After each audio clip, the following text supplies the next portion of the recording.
We have with us movie critic Tim Lammers, and is brought to you by Bradshaw and Bryant, seeking justice for the injured. You can find them at minnesotapersonalinjury.com. Tim, thanks for joining me today. Oh, thank you very much, Kelly. And fun Friday and hopefully a fun movie if you want to get out to see the movies.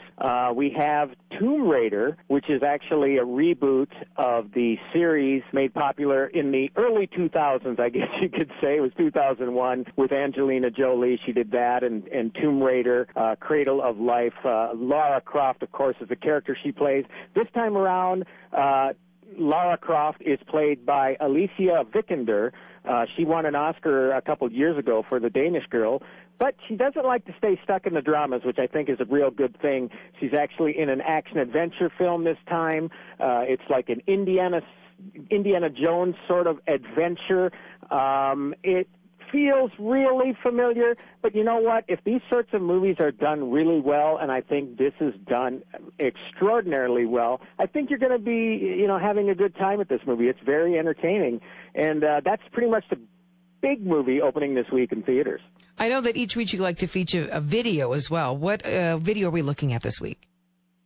Well, I tell you what, there are a lot of great videos, coming out. You got Justice League is one of them, but the film that was one of my favorites last year, I, Tonya, it won Best Supporting Actress for Allison Janney at the Academy Awards a little over a week ago, and very well deserved. It should have been nominated for Best Picture. It's a very interesting film told from the perspective of several people involved in the life of Tonya Harding, the disgraced figure skater, of course, from, how many years ago was it? It was in the 90s, I guess. So it tells her story not only of the famous or infamous incident involving Nancy Kerrigan, it also goes back to tell us how she became the person she became. So really, honestly, one of my favorites. It's almost like a mock documentary in a sort of way. It's funny at times, but it's also very dark. I highly recommend this movie. All right, so that's kind of a sneak peek at the movies, and we're going to dig in a little bit more here. But first, I kind of wanted to give you a listing of the movies that you can find at the Marcus Parkwood Cinema this weekend. Tomb Raider, which we're going to discuss in more detail here in a moment. A Wrinkle in Time is still here. Black Panther, Strangers Pray at Night, Red Sparrow, Death Wish 2018, The Greatest Showman, I Can Only Imagine, the Lego Ninjago movie, Love, Simon, Gringo, The Hurricane Heist, Game Night, and Peter Rabbit. Also, Jumanji, Welcome to the Jungle, still here. So, Tim, let's go back and look a little bit deeper at Tomb Raider. You kind of gave us a brief picture of it, but what's going to make this one stand out, you think, more than the others? Well, I think that, it's probably the one thing that it strikes me is that, they got, I guess they're almost taking more of a serious approach. I mean, it's not a comic book movie necessarily. I just felt that, and from what I can remember from the initial films with Angelina Jolie, I guess it feels like it's really grounded more in the characters this time. Mm-hmm. Because, you get somebody the caliber of Alicia Vikander, Vikander, excuse me, and it's not to say that Angelina Jolie can't act. I think she's a terrific actress, but I don't know. There was something about the cast that really struck me this time. You had Alicia, you have Walton Goggins, a great character lead who's done films. Naturally, he's done a couple Tarantino films, but he's also done a great film, a TV show in Justified. You have those two. So those are the two main people in it. You also have Kristen Scott Thomas in a pivotal role.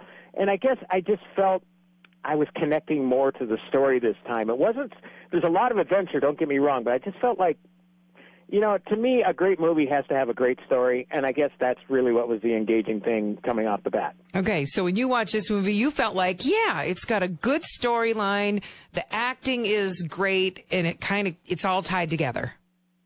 Right, yeah, and it's interesting because the movie starts with, I guess you could say it's a prequel to the whole Lara Croft lore, because, again, she's been around in video games for a long, long time, still is, in fact, and the video games are probably more popular than ever. And then you got the movies, but this is the sort of movie you can come in cold. You don't have to have had played the video game before.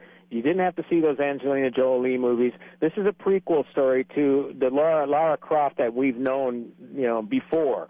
So that, to me, is a great way to get new fans in. You can come in and just say, hey, I'm going to an action-adventure movie, and you don't have to know anything about her, going in. Okay. So the story focuses on her at the beginning of her, I guess they show some of her childhood, but she's a wayward, early 20-something person who she's pretty much mad at her father, this rich British businessman, because he disappeared 7 years prior to the events that start the film.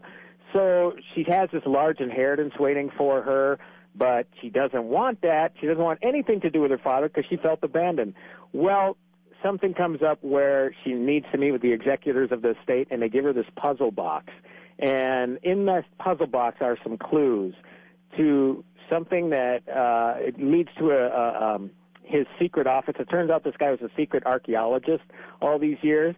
He was seeking this ancient Japanese queen's tomb that has these mystical powers, and that's why he disappeared. So she gets these clues. She wants to find out what happened to her father and protect the tomb as well, because if the powers fall into the wrong hands, then there are world-shattering implications. I almost sound like a trailer there. It does. Well, you make me want to go to really this what one. happened. Yeah, I mean, and I read what some viewers, they agree with you. They say it's a really good movie. So I'm in this time. I really want to see it.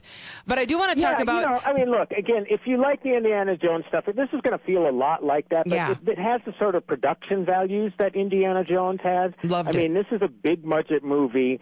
And it's really fun to see this thing play out. It might start a little slow, but once they get into the action and adventure, it really picks up and it really gets strong. And obviously, it sets things up for another chapter. I mean, films like this, they obviously want to create a franchise with it. Of course, so yeah. I'm thinking that's what they hope to do with Tomb Raider. Well, let's talk about I, Tonya, because I did not get to see this one in the theater. Did you see it in the theater? Or did you wait till you got home? I actually saw it at first time around Thanksgiving, and I was just floored by the picture. And again, everything you think you know about Tonya Harding, just throw it all out the window. Really? It really, the memories people have of her are of Nancy Kerrigan, getting wrapped on the knee by this assailant with this collapsible baton, all with the idea of, drumming her out of the Olympics, opening the way for Tonya to win. Right. Well, we not only learn about that incident, but we learn about her life leading up to that incident, and you find out that she led a really, really tough life. Again, what's weird about the movie is that it's comedic, I guess, in a sort of ways. It's darkly comedic, and it gets really, really serious at times, especially when you learn the way she was treated by her mother, played again by Allison Janney, and treated by her husband, Jeff Gillooly, played by Sebastian Stan, who's also in the Avengers movie. So it's a real eye-opener, and just not the sort of movie you would expect at all going in. Yeah. Just curious, and we got just 2 minutes here left, but did they talk to Tonya? I mean, is this kind of her side of the story? Was this based on a book or? They obviously involved Tonya Harding in the process, but the film itself, the way it plays out, it's based on actual taped interviews with many different people involved in this whole thing surrounding the Nancy Kerrigan incident. So they recreate that in a sort of way where they recreate these point-of-view video interviews. And so essentially Margot Robbie, who plays Tonya Harding, is looking into the camera telling her side of the story, but you got Gillooly telling his side of the story. You have LaVonna Golden, her mother, telling her side of the story. And the interesting thing that they actually point out in the trailers is everybody has their own version of the truth. Yeah. Everybody's story differs in just a little bit, and I guess it's really up to the viewer to decide what is the most truthful version of what we're hearing here. Exactly. I personally look at it like, you know what, Tonya Harding is vindicated here. I think that people have really misunderstood her. She was one of the most hated people in America after that whole incident back in the early 90s, and I think this really will cause people to look at Tonya Harding in a different light now. Thanks for joining me today.